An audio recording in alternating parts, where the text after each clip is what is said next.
I think 3 years ago, dineclare na yung new things na yan. Diba? Kaya nga, big, diba? Parang new thing, big thing. Pero, bago natin maranasan yung bagay na yun, kailangan natin maranasan yung pagkalinga ng ating Ama. Our direct relationship with the Father, our direct the affection of our love, yung emotion natin towards our Father, nagdadala sa atin dun sa lugar ng protection ng ating Panginoon. Pag malayo tayo sa present, yung affection natin parang wala lang. Alam niyo yun, nagdadrama na. Anong itsura ko ngayon? Mali, tumahimik ka, ito yung parang wala na lang affection. Pero alam niyo, kasi meron isang bagay na tayo lang ang makagagawa, yung affection natin para sa ating Ama. Kaya naman alam niyo kailan.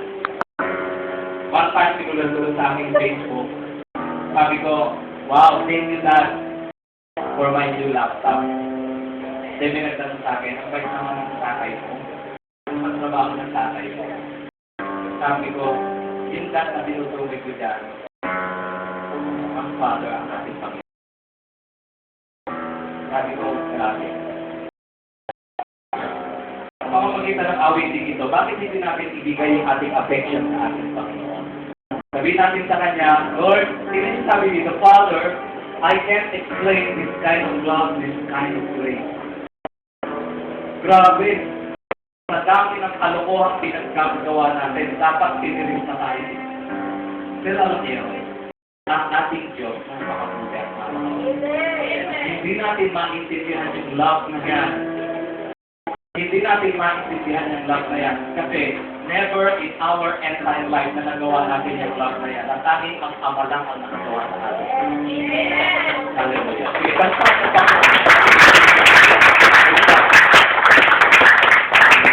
Pero, Father, I can't say, hindi ko kayang paliwanag yung pagmamahal mo sa akin. Grabe, pag ako mababal mo. This kind of grace, and I know, I still break your heart. Sa kabila ng tindi ng pag-ibig na binibigay sa atin, nagagawa man natin saktan natin ang Panginoon. And yet, you run to welcome me. Kahit nasaktan na natin siya, ang Lord, nandiyan pa rin tumatakbo maaaring welcome tayo. Kasi ayaw niya makaramdam tayo. Yung feeling na hindi na tayo karapat-dapat sa Kanya.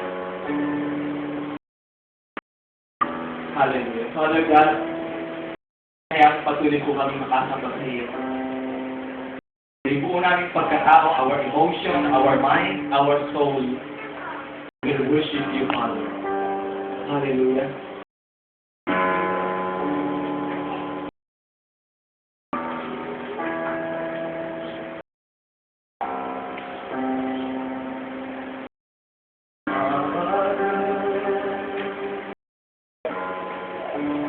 I can't explain this kind of love, this kind of grace, and I know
towards our Father na para bang nagpuputilin hindi natin maibigay ng todo. But I believe this morning, this is the right atmosphere that our Father, the presence of our Father is here. Yes, Lord. And Amen. He is longing for more of your love for Him. Our Father is longing for more of you, more than what you do. The Lord is longing for